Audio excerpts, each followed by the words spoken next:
How's it going, everyone, and welcome back to Rangers Rundown. Game 1 of Round 3 is in the books, the Eastern Conference Final, and the Rangers have their first series lead that is not winning a Game 7. It only took them 3 rounds to get there, but we got there in very stunning fashion, I might add. I would be hard-pressed to find somebody who thought the final score of this game would be 6-2 Rangers. Just a phenomenal game. The second game in a row that they have won 6-2. They beat the Hurricanes in Game 7 6-2. They beat the Lightning in Game 1 6-2 as well. Now we can attribute some of these goals, some of this loss to the Lightning not playing an actual hockey game in 9 days.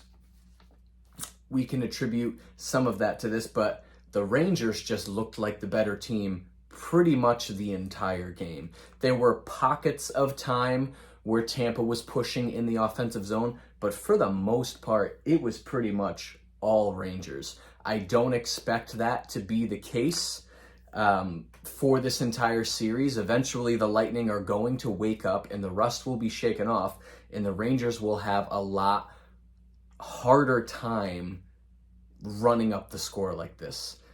This is only, I think, the 3rd time in Vasilevsky's career he's let up 6 goals in a playoff game.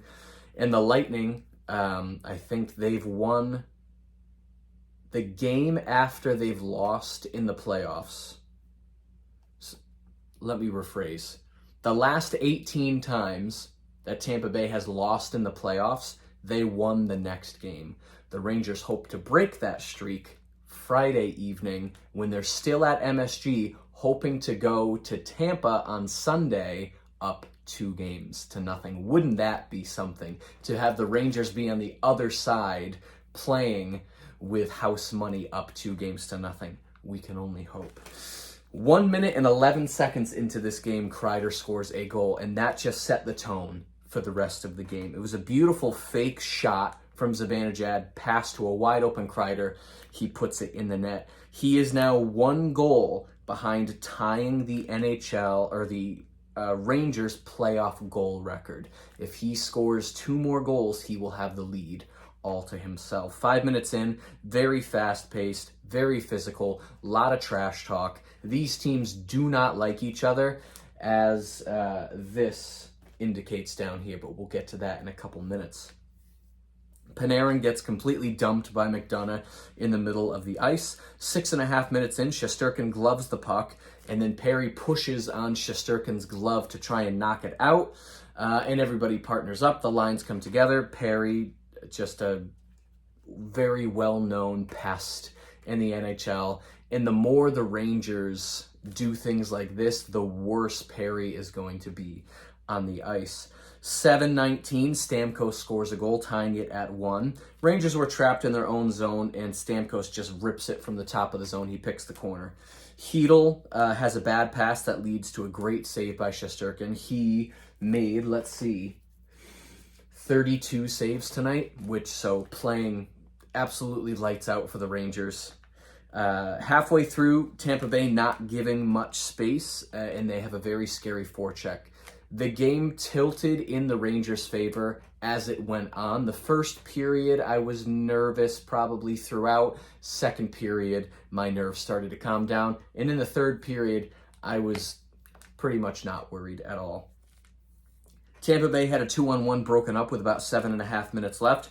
4th line able to stay in the offensive zone when they were up against the Stamkos line, which is great. That's their job. Grind down the other team's top line, stay in the offensive zone, make the top line of Tampa Bay get off the ice without doing anything productive.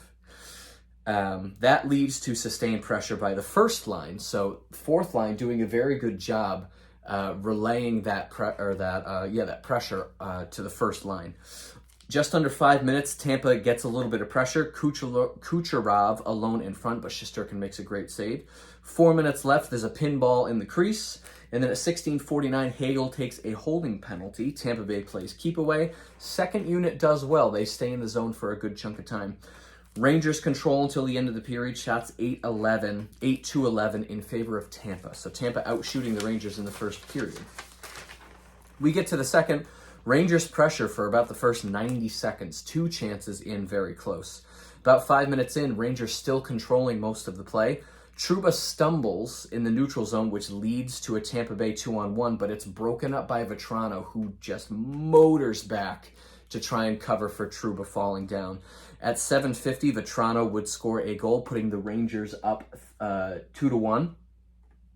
There was a miscue at the top of the zone, but it eventually gets back to Vetrano, and he just snipes it. Hedman hits a post, and then Panarin and Strome get a 2-on-1 the other way, so a lot of stuff happening in the middle of this period. It would take Palat 42 seconds to get the equalizer 2-2. That was at 8:32.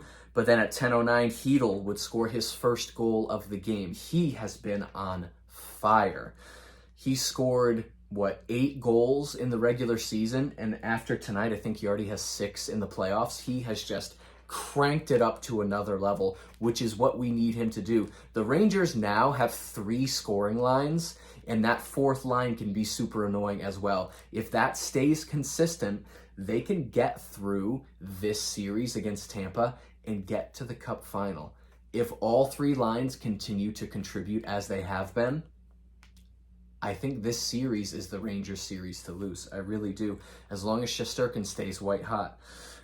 Braun makes a good play to keep it in the zone. Kakko makes a pass from behind the net for Hedl. Lafreniere has an assist on that goal. He has 8 career playoff points before the age of 21, which is a Rangers record. That kid line has been very, very good. Capo has generated the least between the 3 of them, but he's still been very solid.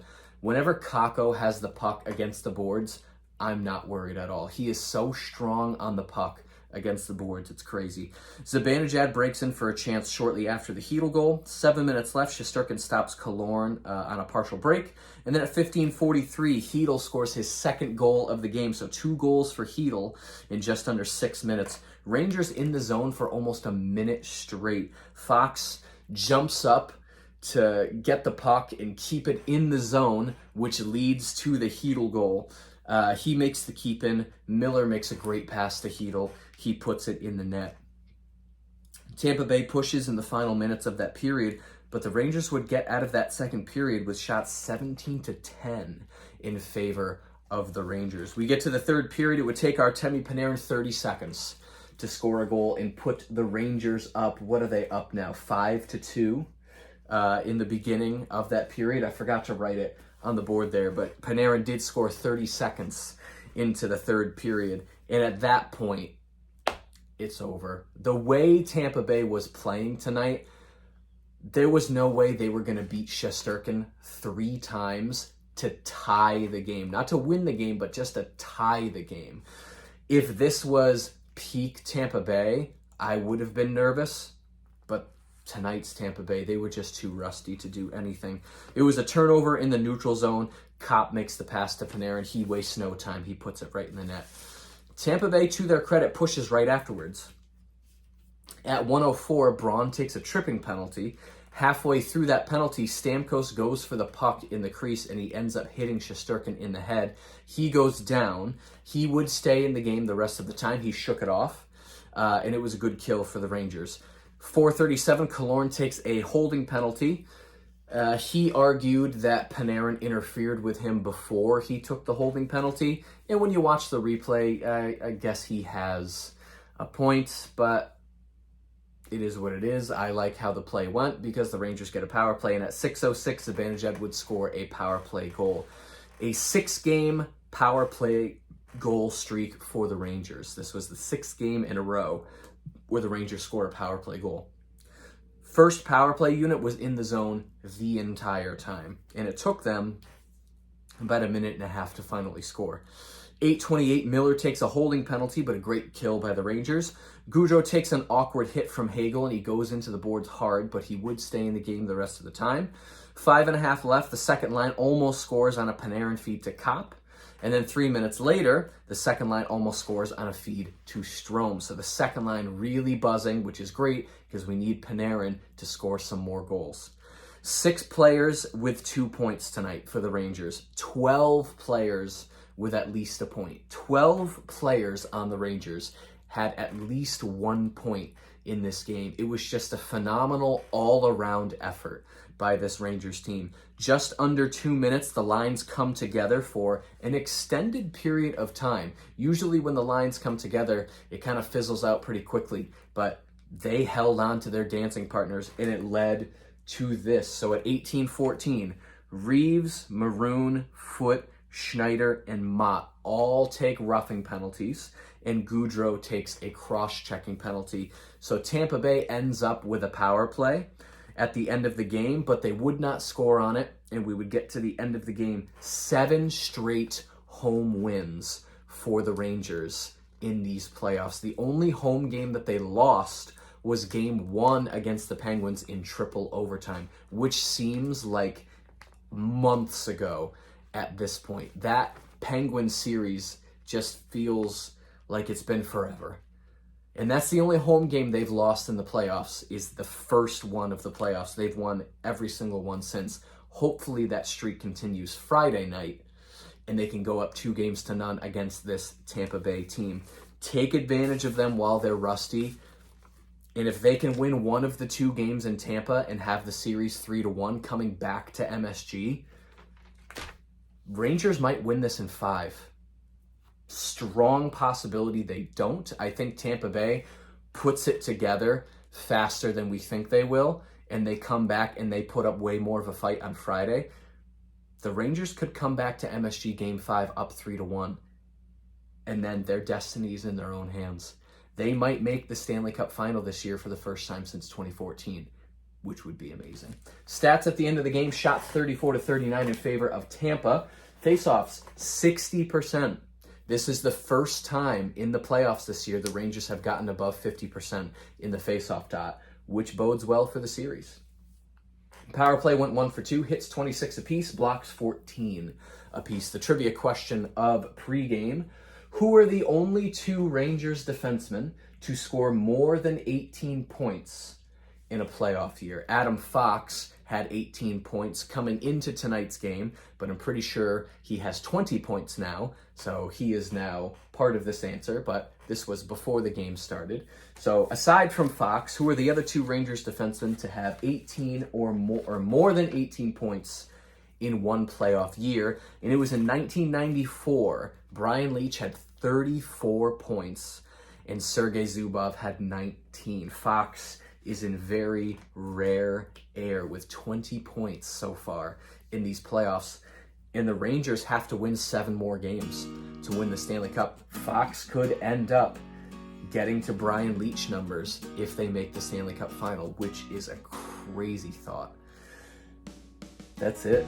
Rangers up 1-0. They play again Friday at home, hoping to go up 2-0. And I think we all hope they will as well. If you enjoyed this video and you'd like to see more videos like it, be sure to hit the subscribe button. Thank you so much for watching, and I will see you in the next rundown.